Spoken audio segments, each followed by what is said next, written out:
ପାଞ୍ଚ ଦିନ ଧରି ଚାଲିଥିବା ପଞ୍ଚମ ବାଉଶୁଣୀ ଲୋକ ମହୋତ୍ସବ ଗତକାଲି ରାତିରେ ଉଦ୍ଯାପିତ ହୋଇଛି। ପବିତ୍ର ମହାନଦୀ ଓ ବାଘ ନଦୀର ସଙ୍ଗମ ସ୍ଥଳରେ ଅବସ୍ଥିତ ବାଉଶୁଣୀ ଏକ ପ୍ରାଚୀନ ବାଣିଜ୍ୟର ପେଣ୍ଠସ୍ଥଳ ହୋଇଥିବା ବେଳେ ଏଠାକାର ବାନ୍ଧ କଳା କେବଳ ରାଜ୍ୟରେ ନୁହେଁ ବରଂ ସାରା ଦେଶରେ ଏକ ସ୍ୱତନ୍ତ୍ର ପରିଚୟ ସୃଷ୍ଟି କରିପାରିଛି। ଏହି ଅଞ୍ଚଳର ଲୋକକଳା ଓ ଲୁପ୍ତପ୍ରାୟ ପ୍ରତିଭାକୁ ପୁନର୍ଜୀବିତ କରିବାକୁ 5 ବର୍ଷ ହେଲା ଆୟୋଜିତ ହେଉଛି ବାଉଶୁଣୀ ଲୋକ ମହୋତ୍ସବ। ଚଳିତ ବର୍ଷ ଏହି ମହୋତ୍ସବ ଫେବୃଆରୀ 7 ତାରିଖ ଠାରୁ 11 ତାରିଖ ପର୍ଯ୍ୟନ୍ତ ବାଉଶୁଣୀ ହାଇସ୍କୁଲ ପଡ଼ିଆରେ ଅନୁଷ୍ଠିତ ହୋଇଥିବା ବେଳେ ମହୋତ୍ସବରେ ସ୍ୱତନ୍ତ୍ର ବୈନିକା ଷ୍ଟଲ୍ ସହ ମୀନା ବଜାର ଓ ଚଟପଟା ଖାଦ୍ୟ ପାଇଁ ପ୍ରତ୍ୟେକ ଦିନ ହଜାର ହଜାର ଲୋକଙ୍କ ଭିଡ଼ ଦେଖିବାକୁ ମିଳିଥିଲା। ବାଉଶୁଣୀ କଲଚରାଲ ସୋସାଇଟି ଦ୍ୱାରା ଆୟୋଜିତ ବାଉଶୁଣୀ ଲୋକ ମହୋତ୍ସବର ଉଦ୍ଯାପନୀ ସନ୍ଧ୍ୟାରେ ମୁଖ୍ୟ ଅତିଥି ଭାବରେ ଜିଲ୍ଲାପାଳ ବିଭୂତିଭୂଷଣ ନାୟକ ଯୋଗ ଦେଇ ଏହି ମହୋତ୍ସବ ଆଗାମୀ ଦିନରେ ଆହୁରି ଅଧିକ ଉନ୍ନତି କରିବ ବୋଲି ଆଶା ପ୍ରକାଶ କରିଥିଲେ।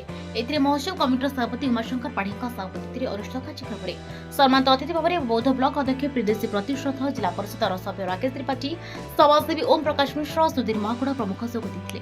ଅନ୍ୟପଟେ ମହୋତ୍ସବ ମଞ୍ଚରେ ପାରମ୍ପରିକ ଲୋକ ନୃତ୍ୟ ସହିତ ବିଭିନ୍ନ ଅଞ୍ଚଳର ଲୋକକଳା ଦର୍ଶକଙ୍କୁ ବିଳମ୍ବିତ ରାତି ପର୍ଯ୍ୟନ୍ତ ବାନ୍ଧି ରଖିଥିବା ଦେଖିବାକୁ ମିଳିଥିଲା। ସବୁଠୁ ମୋଷ୍ଟ ଇମ୍ପୋର୍ଟାଣ୍ଟ ଜିନିଷ ଯେନ୍ଟାକି ସେମାନେ ଅଞ୍ଚଳର लोकल टैलेंट मान के बहुत मात्रा में प्रोत्साहन दिया जाउची। बाहर नेचुरली किसी आसीचन किंतु मुख्यतः आमर अंचलवासी परफॉर्म करूचन। गोटे बढ़िया स्टेज परिकल्पना आ जो नुआ नुआ टाइप रो आइडिया करिचन, नुआ घटना करिचन, बहुत सुंदर होइचे एवं स्टॉल गुडा भी सब श्रृंखलित भाव में होइचे। खाली टिके मोर कहबा कथा जीवा आसबार बाटरे आउ टिके पुलिस रो आमे टिके सुंदर व्यवस्था करथिला टिके भलो होई परछे। जीवा आसबार लोक हरान होचन, पड़िया भी छोट होचे बोली जे कथा कहउतले सेला मानुचे किंतु का कर्म हमर अंचल रे सरकारी पड़िया ही बहुत कम अछि।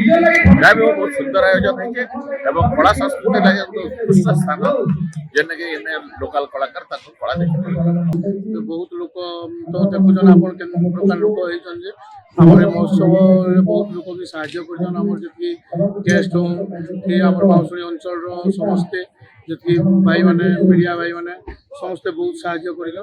एतले कि हमें बहुत शुभेच्छा बहुत धन्यवाद बाकी लोक तो बहुत माने आगामी भविष्य लगी हमें आहुरी भल केमती हो हमर महोत्सव सेटा भी माँ माहेश्वरी पाखे प्रार्थना कर हमको भी समस्त बहुत उत्साह लगुचे। लोक बहुत जेन प्रकार की आम डिस्ट्रिक्ट महोत्सव जिला महोत्सव आहरी बड़ बोली मुई भावुचे।